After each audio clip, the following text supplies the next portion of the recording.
Pros, save more on the materials you need to get the job done inside and out at Lowe's. Right now, get 10% off in-stock Trex Naturals decking, now available in more styles. Plus, get 15% off select custom entry, interior, and storm doors. Then, we'll deliver it all straight to your job site to help keep your jobs moving. Get the brands pros trust, priced right, and ready when you need them. Our best lineup is here at Lowe's. Valid through 5/27. While supplies last. Selection varies by location. 911, what's the nature of your emergency?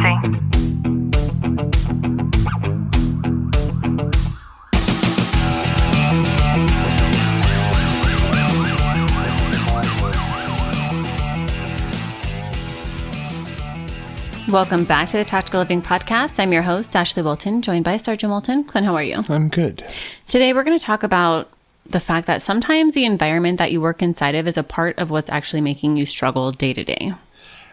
That, I think, it's always depending on what side of the spectrum you're standing on, because you have, you could be within that culture and that's how you're responding to things, or you could be on the outside of that culture and not necessarily aligning with, oh, well, I'm supposed to play these games. This is what I'm supposed to do. There's stuff that could go against your values, or it could not. It could just be like, that's not me, and that's who I don't want to be. And it creates that internal struggle of, well, I'm not on the in crowd, as I'm making air quotes. And I think this goes back not only within the department, I think that goes back to even like junior high to high school. It's like you have these cliques within like every group in our organization. And I think you see that more so, especially within police departments. Like you have your SWAT bros, you have your narcs team, you have all these different dynamics, and you might not necessarily know what you align with or where you fit. Yeah, the psychological concept we need to talk about today is toxic organizational culture and chronic workplace stress, and ways to be able to protect yourself when the place that's supposed to have your back actually becomes a part of the weight that you're carrying every day.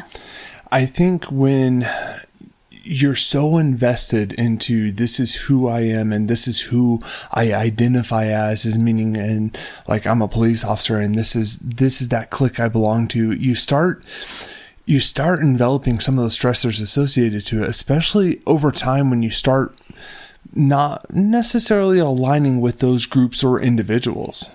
Yeah, I think that toxic organizational culture develops when the norms or the values and the leadership behaviors within that institution just constantly undermine psychological safety, even fairness and human dignity. I see that all the time. And for first responders, this can be especially damaging because the department isn't just a workplace for a lot of people. We talk about the way that it becomes their identity, a community, and a lot of the times a second family. When you're so engrossed into living the lifestyle as a police officer, where you're at work and you're a police officer, when you go home you're a police officer, and everything isn't in balance per se, and that's who you only identify as, that's where I think over time you start seeing almost you're so engrossed into that lifestyle of who you are for your career.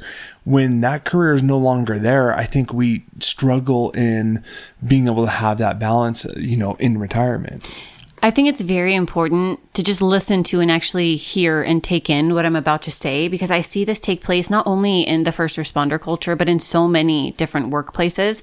And I too have experienced this myself. And when the environment becomes toxic, the harm is not just professional, it can become deeply personal. And when you have chronic exposure to a dysfunctional culture, it produces the same neurological stress response as external trauma. And that's because the nervous system does not understand that there's a difference. And I think that's where, and I see it, you're going, no matter what, you're a firefighter, a police officer, you're going to go through this kind of, this era in your career. And it's being able to, one, identify who you are as an individual, but to not lean so heavy into this is what I want to do instead of, and I think that's the big thing, is this is what I want to do compared to this is what I get to do. And being able to have that separation is so important, because if we are always only identifying as, well, I'm a SWAT operator, I'm a narcotics officer, and you're so engrossed in that, you're not able to have that separation whatsoever. And ultimately, that's going to not only affect your physiological response to things, it's going to affect your home life. I've seen a lot of different ways where the department's culture is actually a part of the problem. And one of them is that leadership protects the institution over the individual. And retaliation, whether it's formal or informal, can come from just speaking up or even reporting problems. And that's, I think, the biggest fear associated to, people wanting to be different, and of course, we're talking about everything that falls within the laws, rules, and regulations and everything. It's just that cultural response towards things. And we forget about the human nature side of things on a regular basis. And we need to start talking about that more and normalizing it more amongst ourselves. And I've been through good leaders. I've been through great leaders, and I've been through some pretty bad leaders, and it's being able to separate yourself from that and not be so, overwhelmed with all these responses, because you could be a hero under a bad leader, but then be one of the worst people under a good leader because of you formulated your responses based on that other leadership style. Yeah, another thing I see is a culture of silence where basically everybody knows what's wrong, but nobody says it.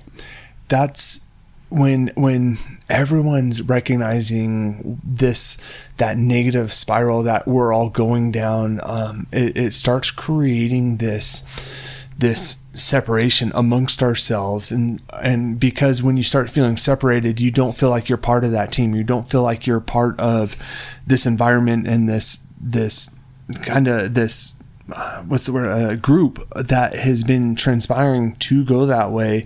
And when you feel like you're an outsider on it, you can't talk about where those dynamics are going that you don't like, and you only find yourself the allies that agree with you, instead of not just pushing back, but trying to lead with the example of, well, that's not necessarily right. And, something that I see that a lot of what I think are good first responders have said to me basically on repeat when it comes to bad leadership is they see things like favoritism and inconsistency, and then double standards in discipline and recognition. That's something that, unfortunately, we're never going to be able to get away from in the first responder realm, because you see these guys who they're lazy, they don't work hard, but they're getting rewarded time and time again for getting into details, getting letters from the chief saying, oh, great job, and they're being rewarded for that negative behavior instead of being highlighted for, hey, this isn't right. And if you're not in that in crowd and you do the same thing and you're just like, well, I did the same thing as him, why am I not being recognized for that? And as that continues to happen, we see good people leaving while those toxic behaviors go unchallenged.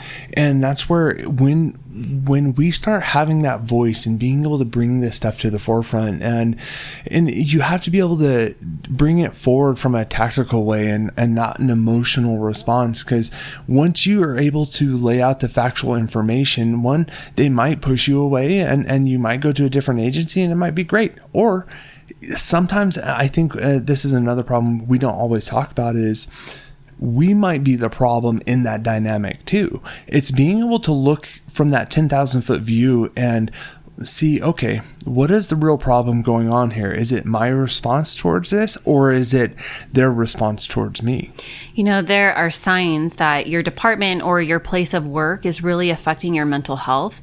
And again, it doesn't matter what job that you work in, but one of the biggest telltale signs that I see is that you dread going to work in a way that has nothing to do with the job itself.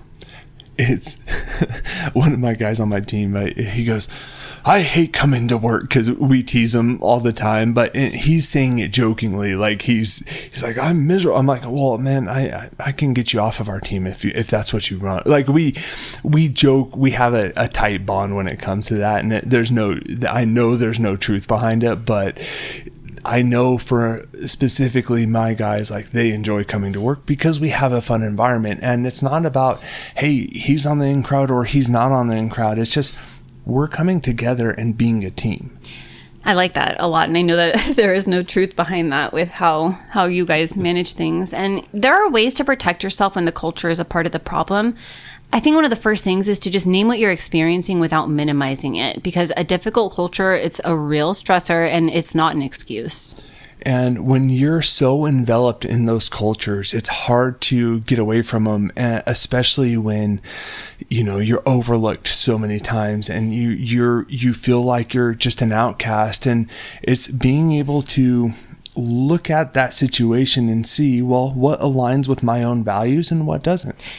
Clint, you and I, when we're coaching people through things, we tell people all the time, make sure that you are keeping documentation. You have a little notebook, literally a physical notebook. And I think it's also important to have safe connections, even in those difficult environments. And you can build trusted relationships outside of your immediate chain of command. And when you have those warriors on your side and you're able to kind of brainstorm ideas of what's working, what's not working, it really helps bridge that gap so you're not feeling so alone. I hope you've gotten some value out of today's episode. If you have, do us a favor, drop a review, subscribe down below. And as always, know that I'm sending you a long, tight hug from my home to yours. Ready or not, summer is coming, and Wayfair's Memorial Day clearance is on now. Right now through May 25th, get up to 70% off everything home at Wayfair. Plus, score amazing doorbuster deals all sale long and surprise flash deals on Memorial Day. We're talking thousands of products at every style and budget. Now is the time to save big on must-haves for your patio, backyard, and beyond. These savings won't last, so don't wait.